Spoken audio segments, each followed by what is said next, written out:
ড্রয়ের মধ্য দিয়ে শুরু হয়েছে the greatest show of earth খ্যাত ফিফা ওয়ার্ল্ড কাপ 2026-এর কাউন্টডাউন। এবারের বিশ্বকাপে থাকছে নতুনত্বের ছোঁয়া। 32 দল থেকে বাড়িয়ে এবার অংশ নিচ্ছে 48 দল। যুক্তরাষ্ট্র, কানাডা ও মেক্সিকোর 16টি শহরে ছড়াবে 90 মিনিটের উন্মাদনা। এবারের বিশ্বকাপে সবার নজর থাকবে ক্লাবের টপ লিগে পারফরমেন্স করা ফুটবলারদের দিকে।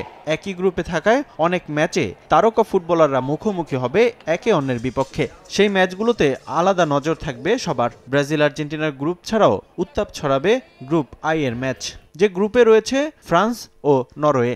ফিফা বিশ্বকাপ আরও একবার মুখোমুখি করছে রিয়াল মাদ্রিদের তারকা কিলিয়ান এমবাপ্পে ও ম্যানচেস্টার সিটির সুপারস্টার আর্লিং হল্যান্ডকে। 26 জুন মুখোমুখি হবে এই দুই তারকা ফুটবলার। বলা যায় এই ম্যাচটা হল্যান্ড বনাম এমবাপ্পের লড়াই। যদিও ফ্রান্সের বিপক্ষের ম্যাচটা মোটেও সহজ হবে না নরওয়ের জন্য। তাদের দলে আর্লিং হল্যান্ড ছাড়া নেই বলার মতো তারকা ফুটবলার, আর এমবাপ্পে ছাড়াও বিশ্বকাপ জয়ী দলে রয়েছেন কন্তে, দেমবেলের মতো লিগ মাতানো ফুটবলাররা। তবুও জয়ের জন্য একাই লড়াই করবেন ম্যানচেস্টার সিটির তারকা ফুটবলার।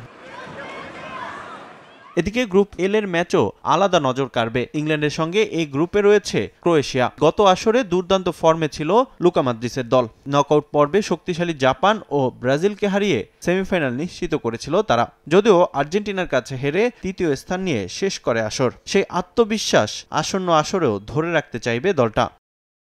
গ্রুপের প্রথম ম্যাচে ইংল্যান্ডের মুখোমুখি হবে ক্রোয়েশিয়া। এই ম্যাচটি মূলত হ্যারি কেইনের বিপক্ষে লুকা মদ্রিচের লড়াই। রিয়াল মাদ্রিদ থেকে অবসর নিলেও জাতীয় দলের জার্সিতে দেখা যাবে মদ্রিচকে। নিজের ক্যারিয়ারের শেষ বিশ্বকাপেও চমক দেখাতে চাইবেন 40 বছর বয়সী এই ফুটবলার। তবে ইংলিশদের বিপক্ষে জয়টা সহজ হবে না ক্রোয়েশিয়ার, কারণ হ্যারি কেইন ছাড়াও চ্যালেঞ্জ নিতে হবে জুড বেলিংহ্যাম, ডেক্লান রাইস ও র্যাশফোর্ডদের। রিফাতুল ইসলাম মিরন, সময় সংবাদ।